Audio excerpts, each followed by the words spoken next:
নমস্কার, বন্দে ত্রিপুরা চ্যানেলে আপনাদের সবাইকে স্বাগত। আমি প্রসেনজিৎ স্যার আজকে আপনাদের জন্য একটা নতুন চ্যাপ্টার নিয়ে এসেছি।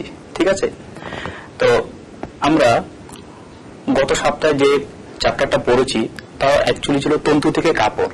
ঠিক আছে, ওইখান থেকে আমরা বুঝতে পারলাম যে যখন আমরা উদ্ভিদ থেকে আমরা এক ধরনের তন্তু পেয়ে থাকি, প্রাণী থেকে এক ধরনের তন্তু পেয়ে থাকি, সবই আলাদা আলাদা হয়ে থাকে। আর প্রাণী দেহ থেকে আমরা মোস্টলি উল জাতীয় জিনিস পেয়ে থাকি, আর উদ্ভিদ থেকে আমরা সুতো জাতীয় জিনিস পেয়ে থাকি। ঠিক আছে, তাহলে আমরা এগুলো থেকে আমরা বিভিন্ন ধরনের পোশাক আমাদের তৈরি করা হয়েছে দেখেছি। যখন আমাদের প্রাণী যে তন্তুগুলো আছে ওইগুলো থেকে আমরা তৈরি করেছি উল জাতীয় জিনিস, যেটা আমরা শীতের সময় পরিধান করি।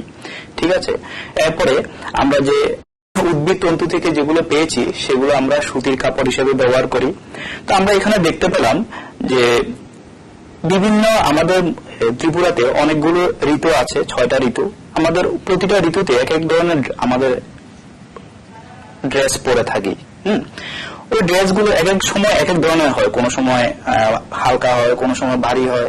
তাহলে আমরা কেন পরি? আমাদের মাথার মধ্যে প্রথমে এই কোশ্চেনটা আসে, কেন এই ধরনের ড্রেস পরে থাকি? ঠিক আছে, তাহলে আমাদের এই যে ড্রেস, বিভিন্ন ধরনের আমাদের ড্রেস পরে থাকি, তার মূলত কারণ হলো আমাদের একটা গরম। গরমের সময় আমরা খুবই হালকা ধরনের ড্রেস পরতে ভালো পাই, এবং যখন খুব ঠান্ডা হয় তখন আমরা উলের জাতীয় জিনিস পরতে খুবই ভালো পাই। তাহলে আমরা আজকে যে চ্যাপ্টারটা পড়বো, আমরা এখানে যে চ্যাপ্টারটা পড়বো বোর্ডের মধ্যে দেখতে পাচ্ছ তাপ। ঠিক আছে, তাপ নিয়ে আমরা আলোচনা করব। আমরা বিভিন্ন সময়ে বিভিন্ন ধরনের কেন ড্রেস পরে থাকি, তারপরে এই সকল ড্রেস পরে আমাদের কি হবে। তো আমি তোমাদেরকে প্রথমে তাপ সম্বন্ধে কিছু আইডিয়া দেব একটা চিত্রের মাধ্যমে।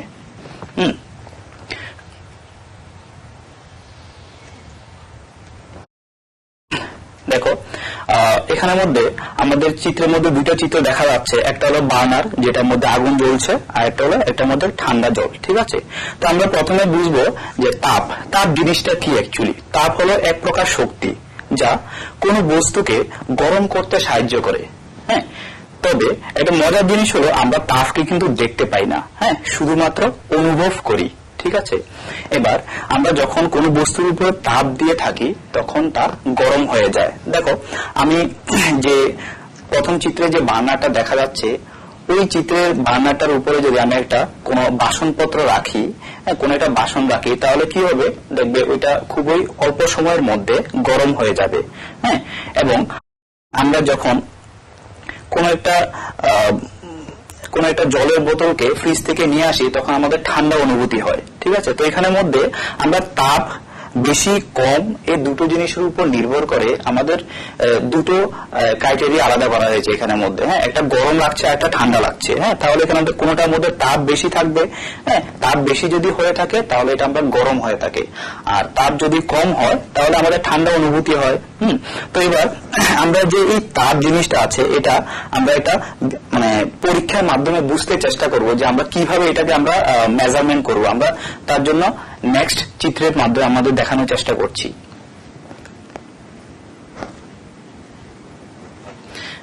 দেখো, এখানের মধ্যে আমাদের এখানের মধ্যে 3টা চিত্র দেখা যাচ্ছে। ঠিক আছে, একটা হলো আমরা বাম দিকে আছে যার মধ্যে ঠান্ডা জল রাখা হয়েছে, এরপরে ডান দিকে আরেকটা আছে মিডিয়ালে, তার মধ্যে গরম জল রাখা হয়েছে। প্রথমে কি করলাম, আমাদের 3টে মগ নিলাম। প্রথমে 3টে মগকে আমরা সিল করলাম, একটা নাম দিয়েছি এ, আরেকটা নাম দিয়েছি বি, এবং আরেকটা নাম দিয়েছি সি। ঠিক আছে, তাহলে দেখো এ মগের মধ্যে আমরা কি করলাম, ঠান্ডা জল রেখেছি, এবং বি মগের মধ্যে আমরা গরম জল রাখলাম। এবার আর তৃতীয় মগের মধ্যে আমরা নর্মাল জল, যেটা আমরা একদম ঘরের তাপমাত্রায় থাকে, ওই জলে আমরা রেখেছি। ঠিক আছে, তাহলে দেখো এখানের মধ্যে আমরা প্রথম যে মগটা আছে, এই মগের মধ্যে আমরা কি করলাম, ঠান্ডা জল রাখা হয়েছে, ওইটার মধ্যে একটা হাত রাখলাম। মনে করো আমি আমার বাম হাতটা ওইটার মধ্যে রেখে দিয়েছি, আর এটার মধ্যে ডান হাত রেখেছি।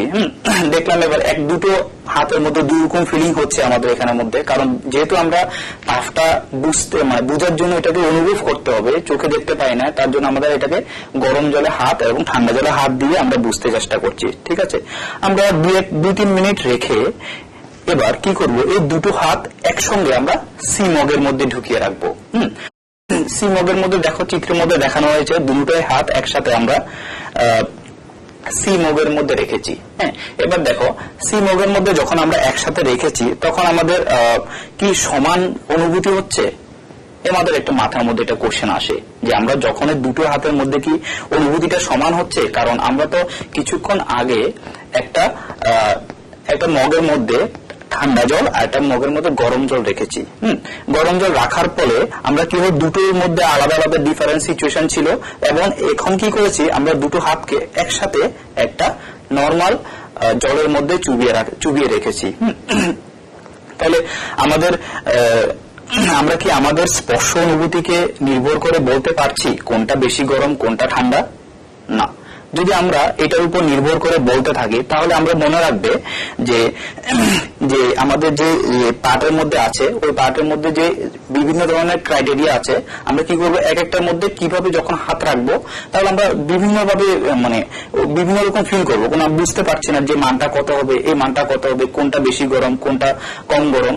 ফলে কি হবে আমরা এখানের মধ্যে যে এই যে একটা নির্দিষ্ট ক্রাইটেরিয়াকে মাপার জন্য আমাদের একটা যন্ত্র তৈরি করা হয়েছে যেটার নাম হলো থার্মোমিটার। হ্যাঁ, যে থার্মোমিটার দিয়ে আমরা এখনের তাপমাত্রা কত আছে তা আমরা নির্ভর করব। ঠিক আছে, তাহলে আমাদের এই যে পার্টের মধ্যে থেকে আমাদের মূল বিষয়বস্তু হলো আমাদের একটা তাপমাত্রা পরিমাপ করার জন্য, হিট পরিমাপ করার জন্য একটা কোয়ান্টিটি দরকার যেটা আমরা তাপমাত্রা হিসেবেই পরিচিত। হ্যাঁ, এই তাপমাত্রাকে আমরা থার্মোমিটারের সাহায্যে পরিমাপ করতে পারি। হ্যাঁ, এবার তোমরা অনেকেই আগে শুনেছ যে থার্মোমিটার আমরা অনেকেই আগে জানা আছে, তো আমরা নেক্সট চিত্রের মাধ্যমে তোমাদেরকে থার্মোমিটারের সম্বন্ধে কিছু সংক্ষিপ্ত আলোচনা প্রদান করব।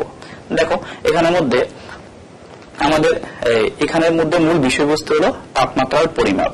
যে যন্ত্রের সাহায্যে আমরা তাপমাত্রা পরিমাপ করতে পারি তাকে আমরা থার্মোমিটার বলে থাকি। দেখো এখানের মধ্যে থার্মোমিটার সাধারণত দুই ভাগে ভাগ করা হয়। এই দুই ভাগের মধ্যে আরো কিছু ক্রাইটেরিয়া আছে, এখন আমাদের নতুন নতুন টেকনোলজির জন্য এগুলো চেঞ্জ হয়ে গেছে, কিন্তু আমাদের প্রাচীন অনুযায়ী আমাদের থার্মোমিটারকে দুই ভাগে ভাগ করা হয়েছে। এখানের মধ্যে একটা হলো ল্যাবরেটরি থার্মোমিটার আর একটা হলো ক্লিনিক্যাল থার্মোমিটার।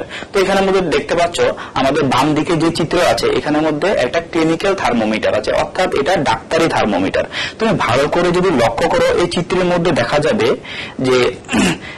যে বাম দিকে যে থার্মোমিটারটা আছে এটা অনেকটা ছোট, আর ডান দিকের যে থার্মোমিটারটা আছে তা অনেকটা বড়। তো ডান দিকে যে থার্মোমিটারটা আছে তা মূলত ল্যাবরেটরি থার্মোমিটার। তুমি চিত্রের মধ্যে আমরা প্রথম ক্লিনিক্যাল থার্মোমিটার অথবা ডাক্তারি থার্মোমিটার দিকে লক্ষ্য করছি, দেখা যাচ্ছে যে এখানের মধ্যে নিচের দিকে একটা সিলভার কালারের কিছু একটা জিনিস আছে, এটা একটা লম্বা করে কিছু একটা জিনিস আছে, তার থেকে করে একটা চুলের মতো একটা লম্বা লাইন বেরিয়ে গেছে যেটার মধ্যে একটা স্কেলের উপর দিয়ে চলে গেছে। তাহলে স্কেলটা আমরা এখানের মধ্যে কি, আমরা যখন ডাক্তারি থার্মোমিটার অথবা ক্লিনিক্যাল থার্মোমিটার দেখবো তার মধ্যে দুই ধরনের আমাদের স্কেল পেয়ে থাকি, একটা হলো ডিগ্রি সেন্টিগ্রেড আর একটা হলো ফারেনহাইট স্কেল। ঠিক আছে, কিন্তু আমরা যদি ল্যাবরেটরি থার্মোমিটারের মধ্যে দেখি তাহলে আমরা এখানের মধ্যে কিন্তু ল্যাবরেটরি থার্মোমিটারের মধ্যে শুধু এক ধরনেরই স্কেল বর্তমান, যেটা হলো আমাদের যে সেন্টিগ্রেড হিসেবে পরিচিত। ঠিক আছে, আরো ভালো করে লক্ষ্য রাখবে যে ক্লিনিক্যাল থার্মোমিটারের মধ্যে যে থার্মোমিটারটা খুবই ছোট, অর্থাৎ তাদের যে পাল্লাটা আছে এটা শর্ট রেঞ্জ, দ্যাট খুব ক্ষুদ্র পাল্লার জন্য। তো আমাদের যে মানটা শুরু হয়েছে আমাদের ক্লিনিক্যাল থার্মোমিটারের মধ্যে 35 ডিগ্রি থেকে 42 ডিগ্রি পর্যন্ত থাকে, কিন্তু আমাদের যখন ল্যাবরেটরি থার্মোমিটারটা আছে তুমি চিত্রের মধ্যে ভালো করে লক্ষ্য করবে যে এখানে শুরু হয়েছে -10 থেকে 110 পর্যন্ত। ঠিক আছে, তাহলে আমরা -10 থেকে 110 পর্যন্ত মেজারমেন্ট করতে পারবো। কিন্তু এখানের মধ্যে আরেকটা জিনিস যদি তুমি ভালো করে লক্ষ্য করো যে তারর যে স্তর আছে, যে একটা সবটার প্রথম দিকে এবং শেষ দিকে সিল করা থাকে, আর প্রথম দিকে থাকে হলো আমরা একটা পারদ লেভেল। পারদ লেভেলের মধ্যে যখন ক্লিনিক্যাল থার্মোমিটারটা তুমি ভালো করে লক্ষ্য দেখবে একটা বাঁকা জিনিস আছে, শুরুতে পারদের উপরে একটা বাঁকা নলটা একটু বাঁকানো থাকে, কিন্তু আমরা ল্যাবরেটরি থার্মোমিটারের মধ্যে এমন কোনো নেই, এটা একদম স্ট্রেট একটা চুলের মতো লাইনে হয়ে গেছে। ঠিক আছে, নেক্সট আমরা দেখতে পাবো এরপরে যে এগুলো কি কি ক্রাইটেরিয়া আমরা ভাগ করছি, প্রতিটা সম্বন্ধে আমরা ইন ডিটেলসে পড়াশোনা করব। ঠিক আছে।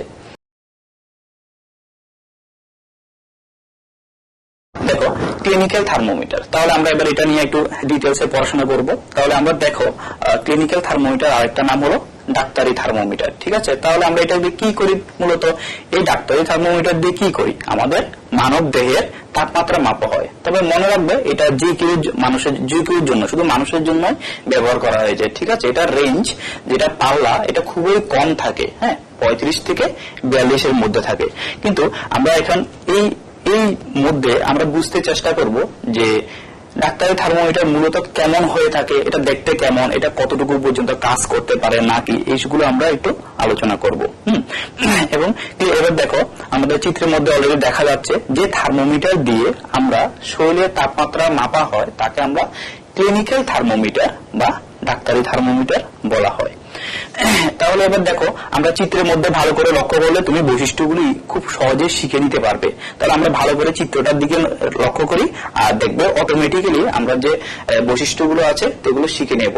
এখানের মধ্যে আমাদের যে ডাক্তারি থার্মোমিটারটা দেখা যাচ্ছে এটা একটা সরু একদম, আমরা কিছু প্রথম যে শুরু হয়েছে জায়গাটা একটা সিলভার কালারের একটা পারদ স্তর থাকে, তারপরে একটা জায়গা ছোট্ট একটা জায়গা যেটা সাদা অংশ দেখা যাচ্ছে, এরপরে আরেকটা কি হচ্ছে একটা স্কেল আছে আর এরপরে জায়গাটা খালি। মনে রাখবে যে ডাক্তারি থার্মোমিটারের মধ্যে যে ভিতরের যে জায়গাটা আছে এটার মধ্যে কিন্তু এয়ার থাকতে পারবে না। হ্যাঁ, আমরা এমন ভাবে তাদেরকে বানানো হবে যাতে এটা এয়ারগুলো সবগুলো বের করে দেওয়া হয়। ঠিক আছে, তাহলে আমরা কি দেখলাম কিছু যখন শেষ প্রান্ত থেকে যখন একদম মিডলের দিকে যাব তখন একদম সমান ইউনিফর্মলি সুষমভাবে একটা নল আছে যেটার মধ্যে আমরা স্কেল রাখা হয়েছে। ঠিক আছে, এবার দেখো এখানের মধ্যে একদম আমরা প্রথম প্রান্ত থেকে শুরু করছি নিচের দিক থেকে, নিচের দিকে যে সিলভার কালারের যে জিনিসটা আছে এটা মূলত একটা পারদ। হ্যাঁ, তোমরা জানো যে পারদ সাধারণত তরল অবস্থায় থাকে। তরল অবস্থায় থাকে। পারদ কিন্তু একটা ধাতু হওয়া সত্ত্বেও আমরা মনে রাখবো জিনিসটা, ধাতু হওয়া সত্ত্বেও আমরা কিন্তু পারদ তরল অবস্থায় থাকে। এটা কিন্তু খুবই ইম্পর্টেন্ট কোশ্চেন যে এমন একটি ধাতুর নাম বলো যে ধাতু তরল অবস্থায় পাওয়া যায়। তো সেটা হলো আমরা এখানের মধ্যে পারদ। তাহলে দেখো পারদের থেকে একটু উপর দিকে উঠলে দেখবে একটা সুতোর মতো পাতলা নল একটা দেখা যাচ্ছে। ঠিক আছে, এবার দেখো এই সুতোর মধ্যে একদম শুরুতে একটা বাঁকানো জিনিস আছে। তো বাঁকানো জিনিসটা কেন রাখা হয়েছে এটা আমরা একটু জানতে হবে। যে বাঁকা জিনিসটা রাখা হয়েছে আমরা যখন আমাদের মানব দেহের তাপমাত্রা পরিমাপ করব তখন পরিমাপ করার সময় আমরা কি করব, ওইটা যখন আমরা টেম্পারেচার মাপবো তখন আমরা বের করে আনবো দেখার জন্য, যখন সামনে আনবো যাতে তার তাপমাত্রা পারদ লেয়ারটা নিচের দিকে ইজিলি নেমে না যায়, তার জন্য এই নফটা দেখে না, এটাকে ইংলিশে পিক বলে। ঠিক আছে, তাহলে এখানে আমাদের দেখো আমরা যখন এই জিনিসটা আমাদের যে দেখা যাচ্ছে যে পারদ যে লেয়ারটা এটা আস্তে আস্তে যখন তুমি কোন একটা জিনিসের তাপমাত্রা পরিমাপ করবে তখন আস্তে আস্তে করে সুতোর মতো উপরের দিকে উঠতে থাকবে। ঠিক আছে, আর আমি আগে বলেছি যে এখানের মধ্যে আমাদের যে ডাক্তারি থার্মোমিটার অর্থাৎ ক্লিনিক্যাল থার্মোমিটার আছে তা মূলত একটা কম পাল্লার মধ্যে অবস্থিত, যেটা আমাদের শুরু হয়েছে 35 ডিগ্রি থেকে আর শেষ হয়েছে 42 ডিগ্রির মধ্যে। ঠিক আছে, তবে একটা জিনিস খুবই ভালো করে মনে রাখবে যে ডাক্তারি থার্মোমিটারটা মূলত মানব দেহের শরীরের তাপমাত্রা পরিমাপ করার জন্যই ব্যবহার করা হয়। ঠিক আছে, তাহলে আমরা নেক্সট যে স্লাইডের সাথে আমরা বুঝতে পারবো যে এটা অ্যাকচুয়ালি কিভাবে আমরা কিভাবে আমাদের মানব ক্ষেত্রে ব্যবহার করব, কিভাবে আমরা প্র্যাকটিক্যালি ইউজ করব। তো এটা আমরা ওদিকে লক্ষ্য রাখবো নেক্সট চিত্রের মাধ্যমে। দেখো আমাদের ডাক্তারি থার্মোমিটার অর্থাৎ ক্লিনিক্যাল থার্মোমিটারের সাহায্যে যে মাপ নিতে হবে যে আমাদের এখন কত ডিগ্রি, আমাদের শরীর কেমন আছে, ভালো আছে না খারাপ আছে, তার জন্য আমাদের কিছু সতর্কতা অবলম্বন করতে হবে। তো সতর্কতা কেমনের মধ্যে আমাদের প্রথম ক্রাইটেরিয়ার মধ্যে যেটা পড়বে যে থার্মোমিটার ব্যবহারের আগে ও পরে একে খুব ভালো করে ধুয়ে নিতে হবে, সম্ভব হলে জীবাণুনাশক দিয়ে ধুয়ে নিতে হবে। জীবাণুনাশক হিসাবে আমাদের এখানের মধ্যে ডেটল অথবা স্যাভলন ইত্যাদি পাওয়া যায়, যদি না হয় এমনি নর্মালি ভালো করে ধুয়ে নিলে চলবে। হ্যাঁ, তবে যখন জীবাণুনাশক দিয়ে পরিষ্কার করা হবে তখন এটা ভালো হবে। এবার যখন আমাদের কোনো মানুষের বডি টেম্পারেচার মাপা শুরু করব তখন তার আগে আমরা একটা জিনিস ভালো করে লক্ষ্য রাখা উচিত যে পারদ লেভেলটা আছে এটা 35 ডিগ্রির নিচে থাকতে হবে। ঠিক আছে, আমাদের যে স্কেলটা আছে নর্মালি 35 থেকে শুরু হয় 35 থেকে 42 পর্যন্ত, কিন্তু 35 থেকে 42 পর্যন্ত ওইটা হলো নর্মাল রেঞ্জ, কিন্তু তার আরো নিচে থাকতে হবে। তো আমরা কি করব, এটা যদি উপরে উঠে থাকে আমরা ওই ক্লিনিক্যাল থার্মোমিটারকে একটু নাড়াবো, নিচের দিকে একটু নাড়াবো, ফলে কি হবে ওই পারদ যে স্তরটা আছে তার নিচের দিকে চলে আসবে, ফলে আমরা এরপরে পরিমাপ করতে পারবো। আরেকটা জিনিস যেটা আমরা ছোটবেলায় শেখানো হয়েছে যে পাক নেওয়ার সময় পারদ লেভেলে দৃষ্টি রাখতে হবে। দৃষ্টি রাখতে হবে বলতে কি হচ্ছে, আমরা যদি পারদ লেভেলের থেকে দৃষ্টিটা যদি মানে সোজাসুজি না দেখে যদি অ্যাঙ্গেলে দেখি, এদিক ওদিক থেকে দেখি, তাহলে কি হবে আমাদের যে মানটা পাবে তা একটা ত্রুটি হতে পারে, ত্রুটি হতে পারে। আর ক্লিনিক্যাল থার্মোমিটার ব্যবহার করাটা কিন্তু খুবই যত্ন সহকারে করতে হবে তোমাদেরকে, কেননা এই ক্লিনিক্যাল থার্মোমিটারের সাহায্যে যে তুমি এটা খুবই পাতলা কাঁচ দিয়ে তৈরি করা হয়ে থাকে। এই পাতলা কাঁচ দিয়ে এত পাতলা কাঁচ দিয়ে তৈরি হয় যে এটা কোনো শক্ত জিনিসের সাথে বাড়ি খায় তখন এটা ভেঙে যেতে পারে। হ্যাঁ, তার জন্য এদিকে আমরা খেয়াল রাখতে হবে। আরেকটা জিনিস, আমরা যখন পাঠ নেব, যখন আমাদের বডি টেম্পারেচার মেজারমেন্ট করব, তখন আমরা খেয়াল রাখবে থার্মোমিটারের বাল্বটাকে যাতে না ধরা হয়। বাল্ব বলতে কোনটা বোঝানো হচ্ছে, আমাদের যে পার্টের মধ্যে আমাদেরকে এখানের মধ্যে পারদটা আছে ওইটাকে আমাদের বাল্ব বলা হয়। ঠিক আছে, তো আমাদের এখানের মধ্যে এই পার্টের মধ্যে মূল সতর্কতা কি থাকবে, ক্লিনিক্যাল থার্মোমিটার শুধুমাত্র মানব দেহে মাপা হয়। এটাকে তুমি সূর্যের তাপমাত্রা অথবা বাইরে কত জায়গা বাড়তির তাপমাত্রা অথবা আমাদের যে মানে বাল্ব আছে অথবা লাইট আছে ওইগুলো তাপমাত্রা পরিমাপ করার জন্য চেষ্টা করবে না। ফলে কি হবে, এটা সাধারণত ওইসব জিনিসগুলো তাপমাত্রা অনেক বেশি হয়ে থাকে।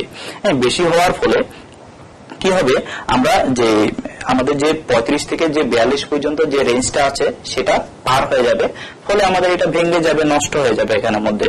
ঠিক আছে, আমরা এই জিনিসগুলোর সাহায্যে আমরা বুঝতে পারলাম যে ডাক্তারি থার্মোমিটার কি, এটা কিভাবে কাজ করে এবং এটাকে কিভাবে ব্যবহার করতে হবে। ঠিক আছে, নেক্সট আমাদের যে পার্টটা শুরু হবে সেটা হলো আমরা ল্যাবরেটরি থার্মোমিটার।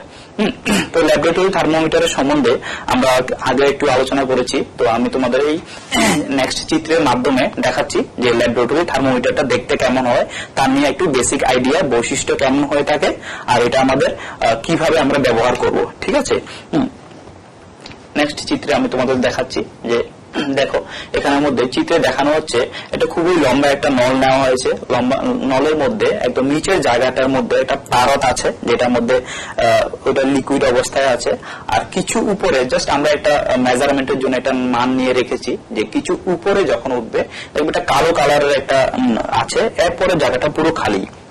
তো এখানের মধ্যে যে ল্যাবরেটরি যে থার্মোমিটারটা আছে এখানের মধ্যে শুরুটা কিন্তু আমাদের এখানের মধ্যে 10 ডিগ্রি থেকে শুরু হয়েছে, -10 ডিগ্রি থেকে শুরু হয়েছে এবং শেষ হয়েছে 110 ডিগ্রি পর্যন্ত। ঠিক আছে, এবার আমরা জানবো যে ল্যাবরেটরি থার্মোমিটার আমাদের যদি মানব দেহের শরীরের তাপমাত্রা মাপার জন্য ডাক্তারি থার্মোমিটারই যথেষ্ট, তবে আমরা ল্যাবরেটরি থার্মোমিটার কেন প্রয়োজন হয়েছে। ঠিক আছে, তো ল্যাবরেটরি থার্মোমিটার কিন্তু আমাদের বডি টেম্পারেচার মাপার জন্য ব্যবহার করা হয়ে থাকে না। হ্যাঁ, এটা আমাদের আজকে তাপমাত্রা কত, এটা মোস্টলি সায়েন্স ল্যাবে, দ্যাট মিনস বিজ্ঞান ল্যাবরেটরির মধ্যে তুমি তাপমাত্রা মাপার জন্য ব্যবহার করে থাকে।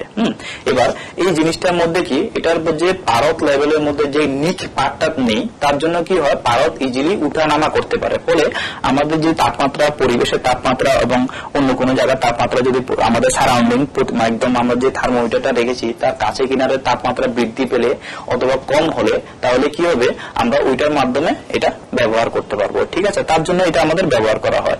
এখানের মধ্যে আমাদের যে থার্মোমিটারটা আছে এটা মূলত একটা টি শেপ দেখতে মনে হচ্ছে এখানের মধ্যে, যার মধ্যে নিচের অংশে পারদ লাগানো থাকে আর উপরের জিনিসটা সিল করা হয়ে থাকে। ঠিক আছে, এখানের মধ্যে আমাদের যে থার্মোমিটার মানে যে ল্যাবরেটরি থার্মোমিটারটা আছে একে বিশেষ উদ্দেশ্যে ব্যবহার করা হয়ে থাকে। আমি আগেও বলেছিলাম যে এটাকে শুধুমাত্র তুমি মনে রাখবে যে মানুষ আমাদের বডি টেম্পারেচার মেজারমেন্টের জন্য ব্যবহার করা হয় না, এটা সাধারণত ব্যবহার করা হয়ে থাকে যে আবহাওয়ার পূর্বাভাস সম্বন্ধে, হ্যাঁ, সর্বোচ্চ এবং সর্বনিম্ন তাপমাত্রা কত এগুলো মেজারমেন্ট করার জন্য তোমরা ব্যবহার করে থাকে। তার জন্য এটাকে দুইভাবে ভাগ করেছে, এটার মধ্যে একটা থার্মোমিটারকে গরিষ্ঠ ও লঘিষ্ঠ থার্মোমিটার বলে।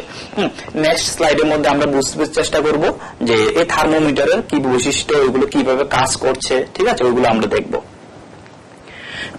দেখো এখানের মধ্যে আমি আগে বলেছি যে থার্মোমিটারের যে আমাদের যে থার্মোমিটারের পাল্লা সাধারণত -10 ডিগ্রি থেকে শুরু করে 110 ডিগ্রি হয়। এটা কিন্তু মনে রাখবে, এটা পরীক্ষার জন্য খুবই ইম্পর্টেন্ট যে আমাদের নর্মাল টেম্পারেচারের যে নর্মাল যে ডাক্তারি থার্মোমিটার আছে আর ল্যাবরেটরি থার্মোমিটার আছে তাদের মধ্যে পাল্লা কত, এখানের মধ্যে আমরা কিছুক্ষণ পরে একটা পার্থক্যের সাহায্যে বুঝতে চেষ্টা করব।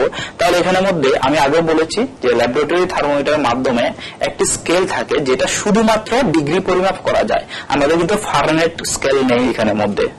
সেম এখানের মধ্যে যে ল্যাবরেটরি থার্মোমিটার পার্ট নিতে, এটা কিন্তু ডাক্তারি থার্মোমিটার থেকেও বেশি সতর্কতা অবলম্বন করতে হবে আমাদেরকে।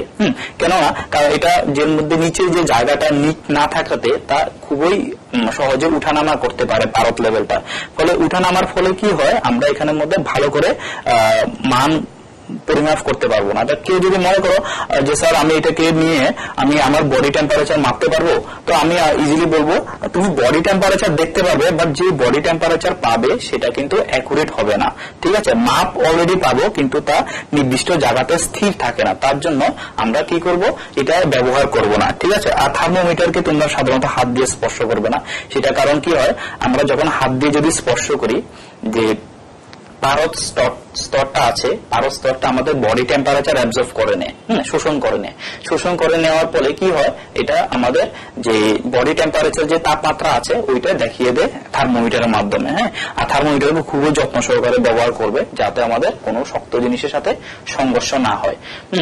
তাহলে এবার পরে নেক্সট আমরা এই যে দুটো থার্মোমিটার পড়েছি, দুটো থার্মোমিটারের আমরা একটু আইডিয়া নেব যে এগুলোর মধ্যে কি ধরনের পার্থক্য হয়ে থাকে, আমাদের কি ধরনের মিল আছে, কি ধরনের পার্থক্য আমরা নেক্সট স্লাইডের মাধ্যমে দেখতে চেষ্টা করব।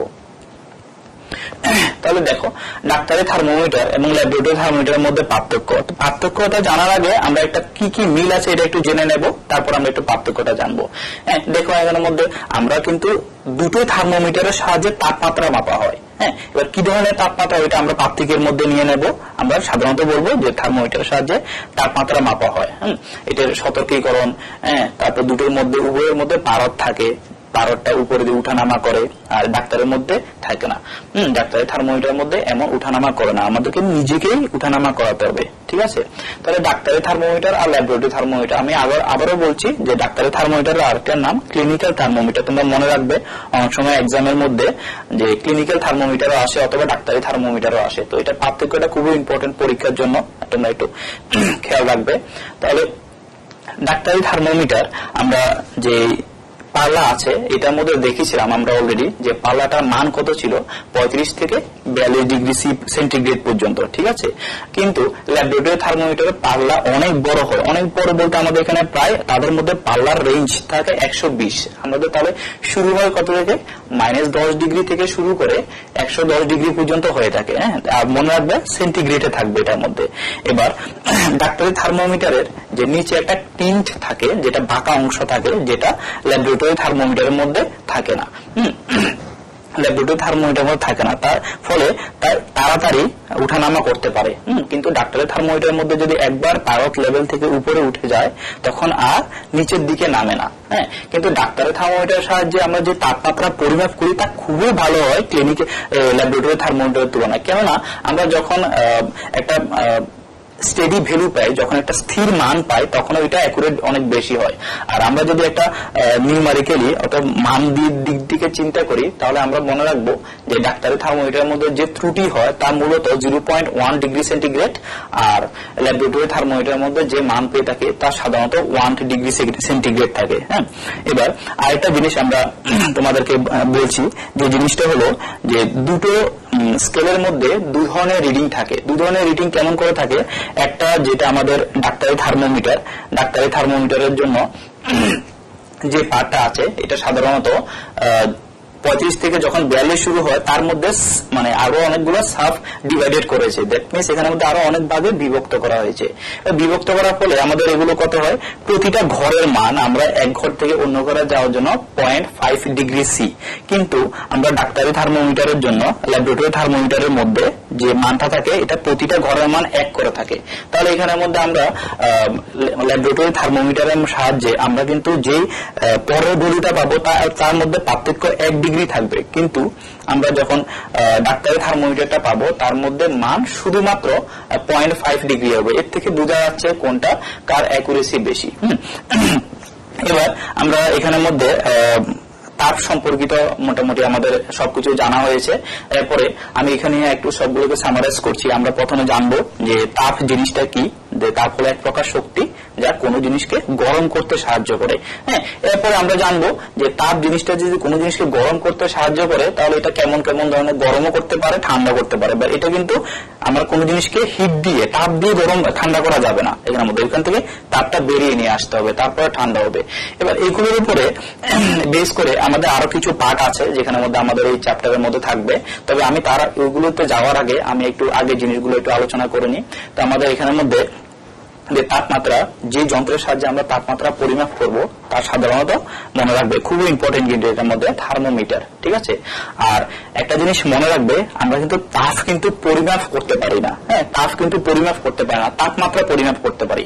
তাপ হলো এক প্রকার শক্তি আর তাপমাত্রা হলো একটা মাত্র মাত্রা, একটা সংখ্যা বেসিক্যালি তাপমাত্রা। তো এটা আমরা ভালো করে মনে রাখবো। অনেক সময় আমরা এটার মধ্যে তাপ এবং তাপমাত্রা যে ওয়ার্ডটা আছে এটার মধ্যে একটু অনেক সময় কনফিউজ হয়ে যায়, যে অনেক সময় কোনো জায়গাতে তাপ বসিয়ে নি, কোনো সময় কোনো জায়গাতে তাপমাত্রা বসিয়ে নি। তোমরা এমন কিছু করবে না, যে মনে রাখবে তাপ হলো এক প্রকার শক্তি, আর তাপমাত্রা হলো একটা মান মাত্র যা আমরা মেজারমেন্ট করতে পারি, পরিমাপ করতে পারি। কিন্তু তাপ আমরা সাধারণত পরিমাপ করতে পারি না। যখন তোমরা উপর দিকে পড়াশোনা করবে তখন এটা আর একটা অন্যভাবে তাপমাত্রা পার্থক্য তোমরা পরিমাপ করতে পারবে, ঠিক আছে। এবার এই যে তাপমাত্রাগুলো আছে, তাপমাত্রার উপর বেস করে আমাদের বিভিন্ন ধরনের ক্রাইটেরিয়া রয়েছে। আমাদের তাপের সঞ্চালন একটা জায়গা আছে যেটার মধ্যে তাপ এই জায়গা থেকে ওই জায়গাতে কিভাবে যাবে। মনে করো আমরা যদি এখানের মধ্যে এই যে আমরা যে এটা দেখতে পাচ্ছি এখানের মধ্যে যদি এটা যদি একটা লোহা হতো তাহলে কি করতাম আমরা, কি এখানের মধ্যে একটা কোনো জিনিস গরম করে নিতাম আর এটা যদি একটা মানে এখানের মধ্যে ধরে রাখতাম, কিছুক্ষণ পরে আমরা দেখতাম যে এখানের মধ্যে গরম অনুভূতি হচ্ছে। তাহলে এটা কেন গরম অনুভূতি হচ্ছে তাহলে আমরা নেক্সট স্লাইডের মাধ্যমে আমরা দেখব।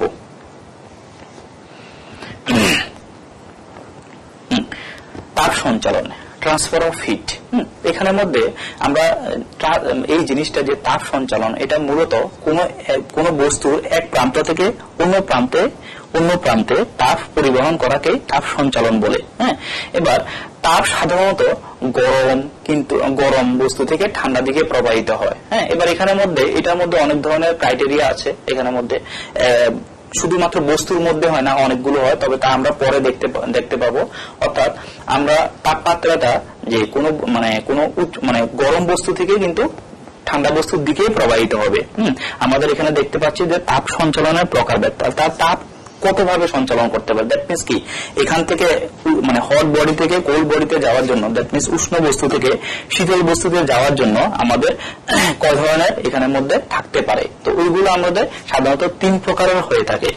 3 প্রকারের, একটি হলো পরিবহন, পরিচলন এবং বিকিরণ। এগুলো খুবই মনে রাখবে কিন্তু তাপ সঞ্চালনের যে 3টি প্রকারভেদ, পরিবহন, পরিচলন এবং বিকিরণ। এবার আমাদের এই যে পাঠের মধ্যে আছে তাপ সঞ্চালনের অধ্যায়ের মধ্যে 3টে পাঠ আছে, আমরা বিস্তৃত আকারে জানার চেষ্টা করব। আমাদের নেক্সট স্লাইডের মধ্যে দেখব যে তাপ কিভাবে পরিবহন হচ্ছে। এখানের মধ্যে দেখো যে প্রক্রিয়ায় তাপ উষ্ণতর প্রান্ত থেকে শীতলতর প্রান্তে স্থানান্তরিত হয় তাকে পরিবহন বলে। হ্যাঁ, এবার দেখবে এখানের মধ্যে এই যে 3টে পার্ট আছে, পরিবহন, পরিচলন এবং বিকিরণ, খুবই ইম্পর্টেন্ট এবং খুবই কনফিউশন হবে। এটার জন্য ভালো করে তোমরা দেখতে হবে যে সাধারণত কঠিন পদার্থের মধ্যে কিন্তু আমাদের তাপ পরিবহন হয়ে থাকে। তোমাদের এখানের মধ্যে অনেক সময় হতে পারবে পরিবহন আর পরিচলন নিয়ে একটু আমাদের মিসকনসেপশন হয়ে থাকে। তো মনে রাখবে কঠিন পদার্থের মধ্যে, মনে করো আমরা একটা লোহা নিলাম, আমাদের যে চিত্রের মধ্যে দেখানো হয়েছে, দেখো একটা বার্নারের মধ্যে একটা চামচ রেখেছি। তাহলে চামচের দেখো এক প্রান্ত এখানের মধ্যে গরম হচ্ছে আর অন্য প্রান্ত ঠান্ডা। এই চামচটা আমরা সাধারণত মেটালের হয়ে থাকে, ফলে কি হয় তা এখান থেকে তাপটা ওদিকে প্রবাহিত করে। দেখো আমরা কিছুক্ষণ পরে যখন এইভাবে হাত চিত্রের মধ্যে যেভাবে রেখেছে ওইভাবে যদি ধরে রাখি তাহলে দেখতে পাবো কি যে কিছুক্ষণ পরে এখানের মধ্যে আমাদের যে হাতটা ধরে রেখেছি সে হাতটা দিয়ে আর ধরে রাখতে পারবো না। অর্থাৎ আমাদের কিছুক্ষণ পরে এই জিনিসটা খুব গরম হয়ে যাবে। তাহলে কি হচ্ছে যে বার্নারের মাধ্যমে গরম জায়গাটা আমরা ঠান্ডা জায়গাতে হিটের অর্থাৎ তাপের পরিবহন হয়ে গেছে। হ্যাঁ, এবার এখানের মধ্যে তাপের পরিবহন হতে হলে কিন্তু যেহেতু আমরা কঠিন মাধ্যমে তাপের পরিবহন হয়ে থাকে, তার জন্য আমাদের জানতে হবে পদার্থ সাধারণত এখানের মধ্যে আমাদের যে ধরনের মধ্যে তাপ পরিবহন করবে তা সাধারণত দু ধরনের হয়ে থাকে, একটা হলো সুপরিবাহী ও কুপরিবাহী। এগুলো পরীক্ষার জন্য খুবই ইম্পর্টেন্ট, কিন্তু তোমরা মনে রাখবে যে সুপরিবাহী জিনিসটা কি, যেসব পদার্থের মধ্যে দিয়ে তাপ সহজে চলাচল করতে পারে তাকে তাপের সুপরিবাহী বলে। অর্থাৎ অ্যালুমিনিয়াম, লৌহ, তামা ইত্যাদি। তাহলে আমরা যে চিত্রের মধ্যে যে দেখানো হয়েছে, যে চিত্রটা আছে এখানের মধ্যে দেখলাম যে চামচটার মধ্যে যখন আমরা গরম করছি তখন কিন্তু ওই গরম অংশটা ঠান্ডা অংশের দিকে চলে যাচ্ছে। অর্থাৎ কি, এই চামচটা একটা সুপরিবাহী। অর্থাৎ কি সুপরিবাহী কি বলবো, যে খুব ভালো পরিবহন করে। কি পরিবহন করে? তাপ পরিবহন করে।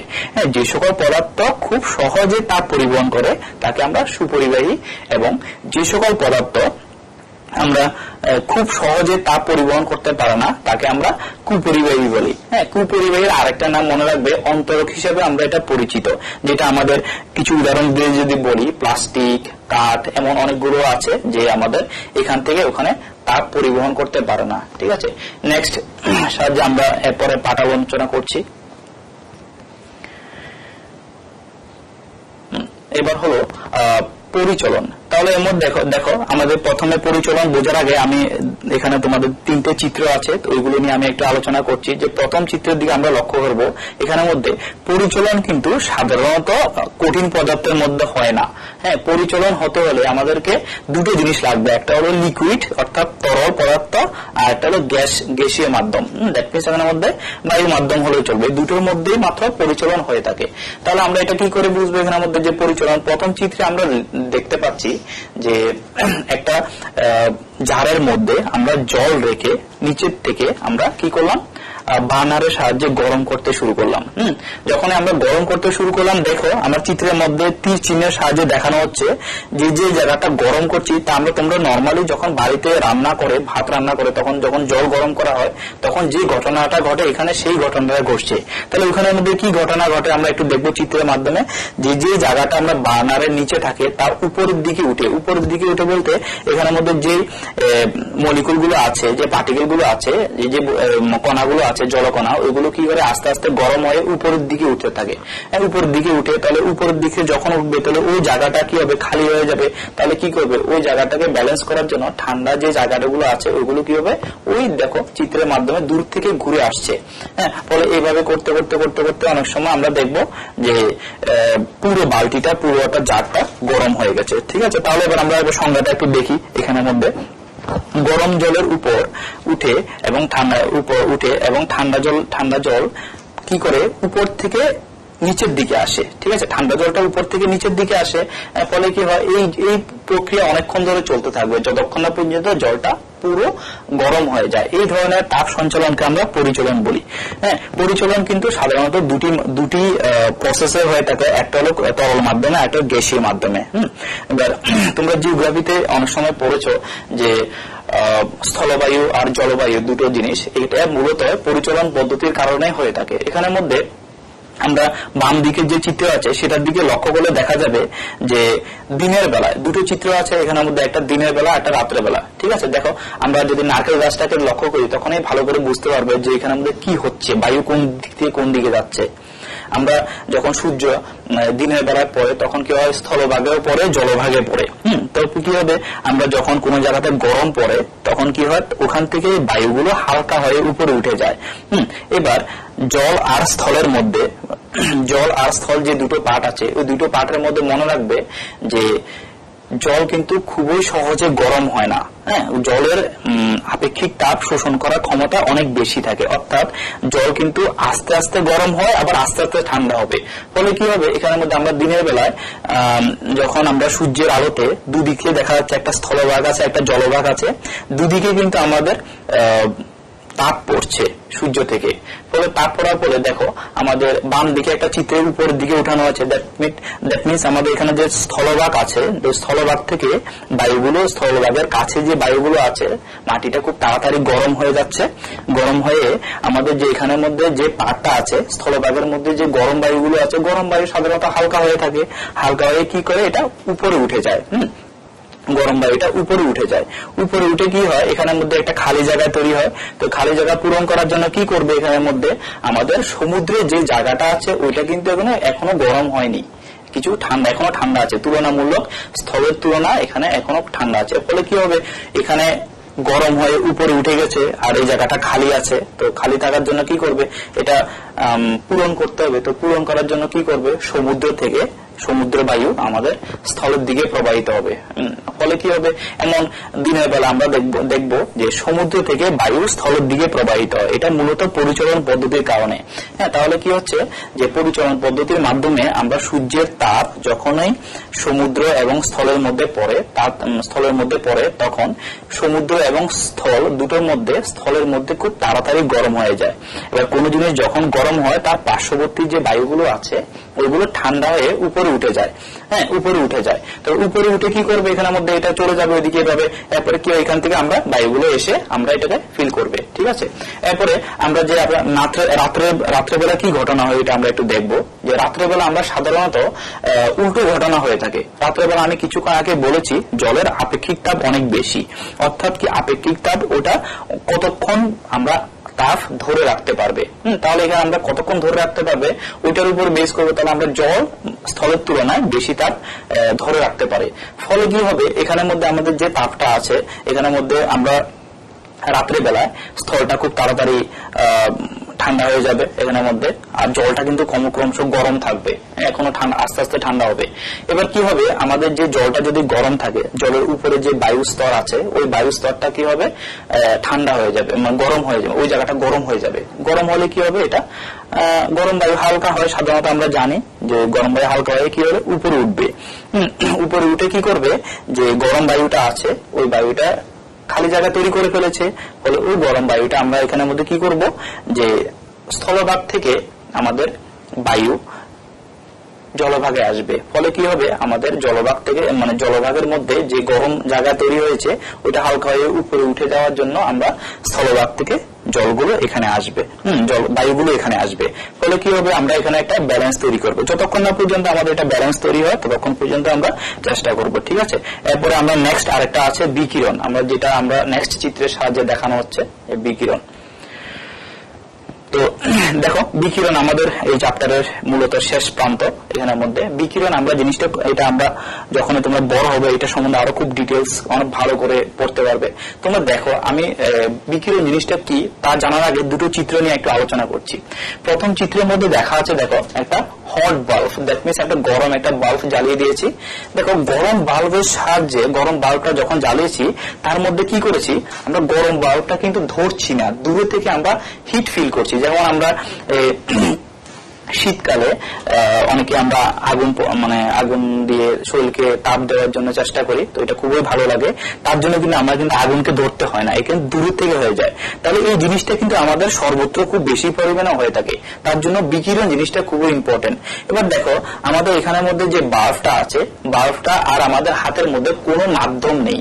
আমরা যদি এখানের মধ্যে হয়তো বায়ু মাধ্যম থাকতে পারে, কিন্তু আমরা এখানের মধ্যে কোনো মাধ্যম ধরছি না, তারপরেও কিন্তু আমরা কিন্তু হাতের মধ্যে হিট ফিল করছি। চিত্রে দেখো, তোমরা ভালো করে দেখো, চিত্রের মধ্যে দেখা আছে যে হাতটা আছে, সেই হাতটা কিন্তু আমাদের যে বাল্ব আছে ওই বাল্ব থেকে হিট পাচ্ছে। হিট পাচ্ছে, দ্যাট মিনস কি, তাপ পাচ্ছে। এবার দেখো, এই দুটোর মাধ্যমে কোনো কিছু নেই যে এখান থেকে হিট ওদিকে যাবে, এমন কিছু নেই, তারপরেও কিন্তু আমরা হিট ফিল করছি। এবং এবার দেখো দ্বিতীয় চিত্রে, আমাদের সূর্য আর পৃথিবীর মধ্যে চিন্তা করো। সূর্যটা খুবই একটা গরম বস্তু আর পৃথিবীটা সূর্যের তুলনায় কম গরম থাকে। তাহলে সূর্য থেকে আমাদের তাপ পৃথিবীতে আসবে। এবার জানো যে সূর্য থেকে পৃথিবীর মধ্যে দূরত্ব কিন্তু অনেক বেশি হয়ে থাকে। হ্যাঁ, দূরত্ব অনেক বেশি হওয়ার পরেও কিন্তু আমরা দেখতে পাই যে পৃথিবী ওই হিটটা সূর্যের আলোটা পেয়ে থাকে। যেমন দেখো, আমরা এখনকার দিনে খুবই গরম পড়ছে, তো এটা মূলত সূর্য থেকে যে হিটটা আসছে তা আমাদের এখানে পৃথিবীকে গরম করছে। তার মাধ্যমে কোনো কিছু মাধ্যম প্রয়োজন হচ্ছে না। সূর্য থেকে পৃথিবীর মধ্যে অনেকগুলো খালি জায়গা আছে, তারপরেও এটা কিন্তু চলে আসছে আমাদের মাধ্যমে। তাহলে এবার আমরা দেখবো যে বিকিরণ জিনিসটা মূলত কি হয়ে থাকে। বিকিরণ জিনিসটা কিন্তু এটাও এক ধরনের তাপ সঞ্চালনের পদ্ধতি, যেটা গরম বস্তু থেকে ঠান্ডা বস্তুর দিকে তাপ প্রবাহিত হবে। কিন্তু এখানের মধ্যে একটা জিনিস মনে রাখবে যে এটার মধ্যে মাধ্যমের কোনো প্রয়োজন হবে না। তো মাধ্যমের প্রয়োজন না হলে আমরা কি করবো, এখানের মধ্যে যে হিটটা আছে এটা ডাইরেক্টলি কিন্তু আমাদের পৃথিবীতে চলে আসবে, ফলে কি হবে, আমাদের গরম হবে। তো বিকিরণের মধ্যে বিকিরণ পার্টটা যখন তোমরা আরো বড় হবে আরো খুব ভালো করে শিখতে পারবে তার জন্য। তবে আমাদের এই তিনটে যে সঞ্চালন পদ্ধতি আছে সেগুলো খুবই ভালো করে মনে রাখবে। একটা হলো পরিবহন, পরিচলন আর বিকিরণ। হ্যাঁ, প্রথমটার জন্য কি হয়, কঠিন মাধ্যমে হয়ে থাকে, আর দ্বিতীয়টা তরল মাধ্যম এবং গ্যাসীয় মাধ্যম। আর বিকিরণের জন্য কোনো মাধ্যমের প্রয়োজন হয় না। তো এদের মধ্যে আমরা পার্থক্য পরিবর্তন করতে পারি। ঠিক আছে, তাহলে এই হলো আমাদের টাফ চ্যাপ্টার। তোমাদের সাথে আবার দেখা হবে নেক্সট চ্যাপ্টারে। ধন্যবাদ।